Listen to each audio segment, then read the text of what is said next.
All right, sixth grade, Blood on the River, chapter 6. Here we go. Remember when we left chapter 5, Captain Smith had gotten out of his shackles. They had reached the Caribbean islands and met some of the Indians, started trading with them, and Samuel was still a little bit worried about whether these Indians were going to really eat him or not. All right, let's keep going. Chapter 6. Again, here's our epigraph out of the Journal of Master George Percy. Whilst remained at this island, we saw a whale chased by a thresher and a swordfish. They fought for the space of 2 hours. We might see the thresher with his flail lie on the monstrous blows, which was strange to behold. In the end, these two fishes brought the whale to her end. Master George Percy, Observations.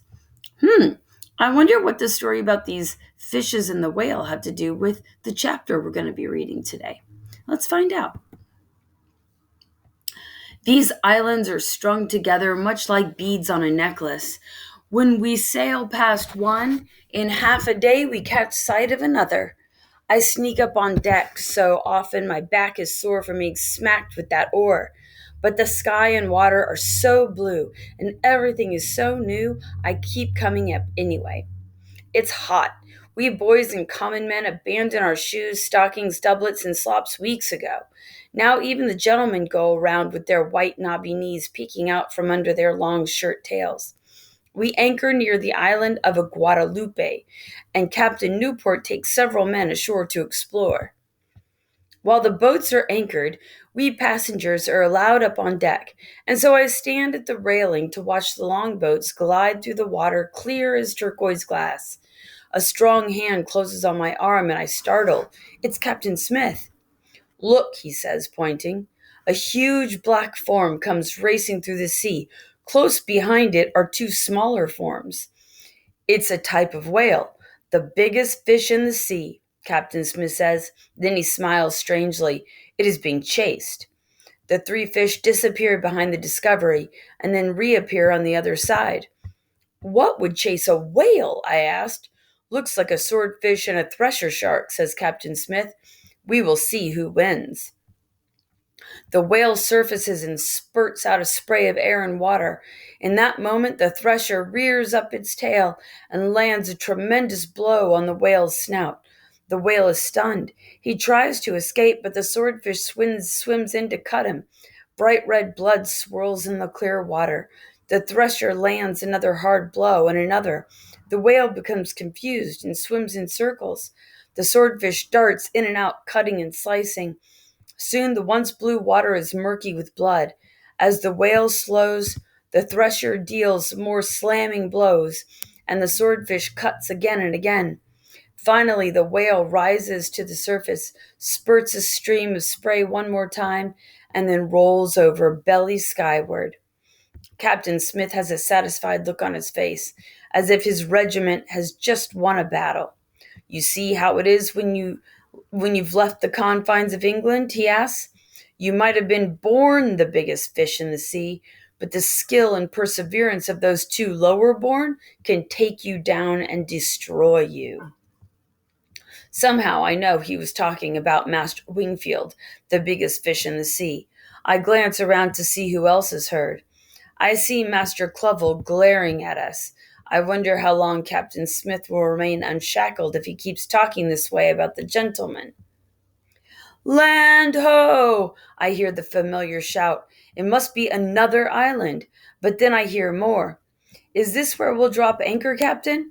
Take all the men on shore? Yes. Have the boatswain ready the longboat. I run up on deck. They'll be too busy now to catch me. The day is a rare overcast one, and the sails reflect the gray of the sky. The Susan Constant turns. Sailors rush to pull on lines, and we are on our way, gliding into the shore. As we get closer, I see the tall trees. They've got huge green leaves at their tops, and their bare trunks curve upwards like fingers reaching for the reaching for the sky. I see a bright green and yellow bird fly from one treetop to another. Land! I wonder if I'll remember how to walk on it. Fetch the tents. Lower the longboat. Men, gather your belongings. We are going ashore. I gladly, very gladly help load bedding, tents, pots, and pans onto the longboats to be taken ashore. The Godspeed and the Discovery anchor nearby as well, and their men unload. This will be the first time since we left England that all of us, all 105 of us, men and boys who are passengers, and 3 crews of sailors will be together in one place. There are probably Carib Indians on the island, Captain Newport tells us, but we will give them beads, and our soldiers will stand guard at night, and we'll be safe. I'm one of the last to go ashore. When I finally stand on the white sand, it feels as if it's moving under me. I laugh out loud. More than 3 months on a ship has confused my legs so much that solid land feels like the rocking deck. Samuel, look, we're Carib Indians, James calls to me. He and Richard have taken off their shirts and they're running naked through the water, splashing each other. They've been waiting for James or Richard or both. I've been waiting for James or Richard or both to tell me how I was wrong and they were right about the Caribs, but neither of them has. I've been on my guard, ready to rough them up if they say one word about it. Are they taunting me now, showing me what naked Caribs look like, telling me I was wrong not to believe them? Come on, Samuel. James stands in waist-deep water, dripping wet. His skin is peaked pale, and his fair hair is plastered against his head. It's salty, he says, and licks some water from his hand. It's fun. Come swim with us. I blink at him. No. No taunting? No insisting they were right and I was wrong? No hating me for how badly I've treated him and Richard this whole journey? I wonder if James can really be this forgiving, or if he is simply so happy to be off that stinking ship that he's forgotten the past. Come on in, you prig, calls Richard. You need a good delousing. That makes me mad. You're the one who brought the lice onto the ship, I shout. I yank off my shirt and charge into the water. I splash Richard in the face until he begs for breath. When I stop, he is gasping. He smiles a little as if he wants to pretend it was fun, but I know it was not.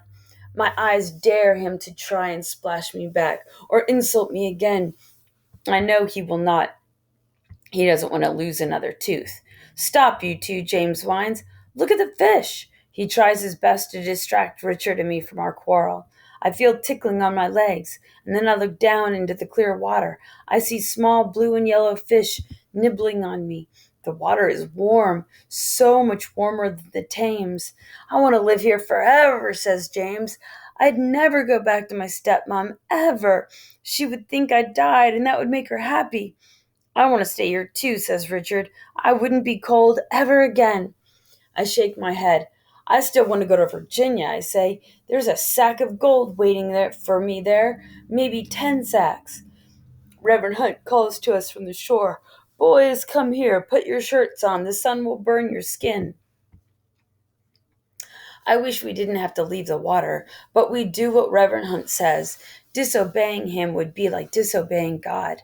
When we get to shore, he is holding our shirts and 3 wide-brimmed straw hats. The sun here is like 10 English suns, he says. You put these on. Reverend Hunt waits while we pull our shirts over our heads and tie the hat strings under our chins. Now, he says, there is work to be done. There are tents to be set up. The cooks want all the pots scrubbed with sand, and Captain Ratcliffe wants a path cut to the baths. They found hot baths in the forest, and he says the gentlemen can't be tromping through the underbrush to get them. Captain Ratcliffe of the beady eyes and pointed nose. Captain Smith grumbles that he doesn't see why the gentlemen can't walk through the forest like anyone else. But Captain Ratcliffe has the power to give orders, not Captain Smith. When we join the others, I see the older boy, Nathaniel. He's holding a hatchet. He must be on his way to help clear the path. I don't want to scrub pots like a woman, so I hurry to get one of the hatchets too. I swing it a few times to feel its weight and power. I want to do a man's job. Henry, Abram, Nathaniel, and several other of the sailors start toward the forest with their hatchets. I follow them. What do we have here? Henry turns to look at me, then stops to block my way. A scrawny chicken coming to work with the men? I don't answer. I want to say I wouldn't be. I want to say I wouldn't be so scrawny if he'd leave more of the food for me. I tried to skirt around him and continue on my way, but he puts one powerful arm to stop me. Go back and scrub pots with the other boys, he growls. You only get in the way. He yanks the hatchet out of my hands and cuffs me. I glare at him silently as he turns and walks after the others. What is he going to do with two hatchets? I hope he chops himself in the leg. Reluctantly, I go find the cook. He's already hovering over Richard and James, showing them how to scoop up a handful of sand with a rag and use it to scrub out the mess pots. They haven't had a really good cleaning in 3 months, so the sand is some hard work to do. I join them, toiling under the hot sun until sweat drips from my face. I wish I could be back playing in the salty sea or swinging a hatchet in the shade of the forest. Suddenly, a scream comes from the forest, a man's scream of pain. Soon there's another cry. Then such shouting and shrieking, it turns my blood cold. I remember Captain Smith answering when I asked if the Caribs chop people up for the cook pot. Only if they catch them. The cutters, I shout. It's coming from that direction. The gentlemen and soldiers grab their weapons and hurry toward the terrible sound.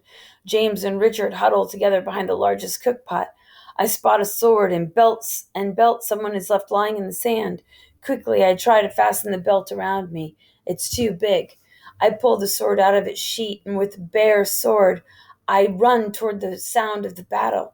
Down the newly cut path I go, high-stepping over stumps and roots, following the soldiers and gentlemen. We all converge on the path cutters. They are yelling and writhing if they are fighting invisible demons. Henry is hopping, swatting his arms and neck, shouting in agony. This is not a Carib Indian. There is not a Carib Indian in sight. What's this? Reverend Hunt demands, his voice booming over cries. What is happening here? Fire, Henry cries. It feels like fire. I jerk my head around, searching the jungle. Have the Caribs attacked and run off? Or is it some strange beast? I hold out my sword, ready to fight, but I see nothing. The hatchets are all on the ground, and Reverend Hunt reaches to pick one up. No, Reverend, don't touch it. It's Captain Smith's voice.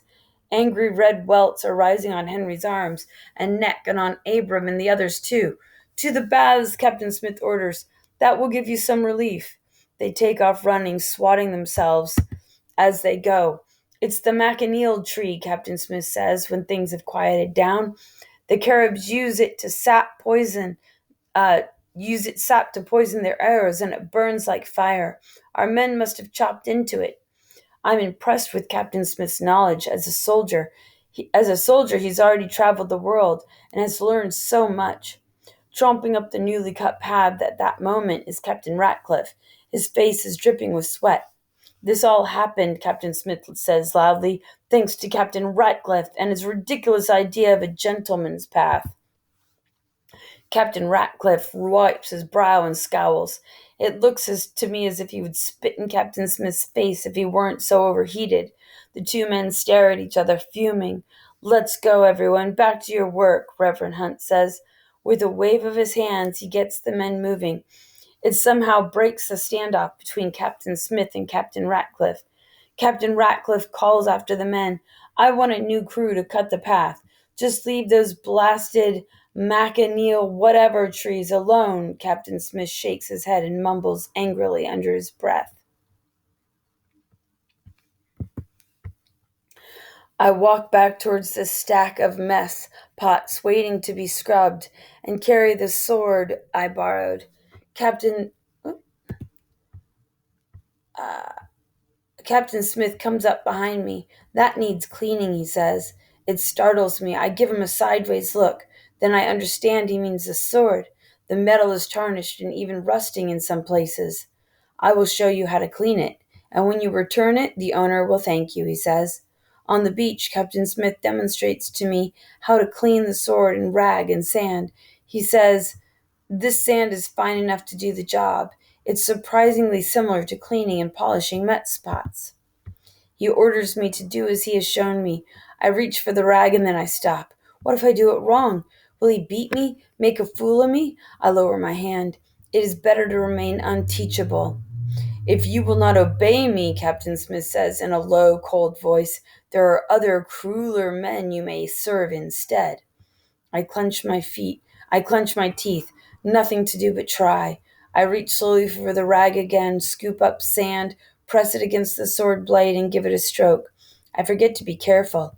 My finger slides along the blade. I yelp. Stick my finger. Stick. I yelp. Stick my sliced finger into my mouth. Suck on the blood.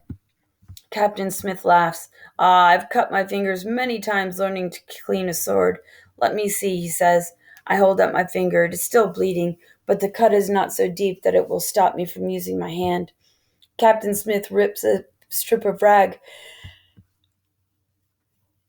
and ties it tightly around my finger. "Try again," he orders.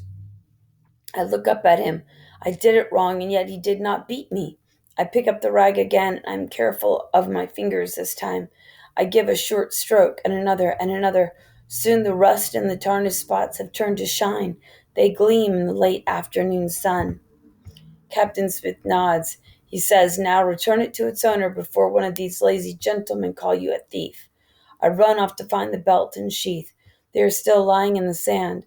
I return the sword to its place. That evening I hear hammering, and after a while I go to see what is being built. Have some of the gentlemen decided they needed houses instead of tents to sleep in? When I see what it is, my mouth goes dry. A wooden frame, a rope hanging from the highest beam, a noose tied in the rope. Master Wingfield has not forgotten his promise to hang Captain Smith. Oh no. End of chapter 6. What's going to happen to Captain Smith? Well, what happened? The Indians didn't hurt the people, but what did hurt the sailors? That machineal tree, huh? Oh, I wonder what's going to happen to Captain Smith. That Master Wingfield's still out to get him. We'll have to find out in chapter 7.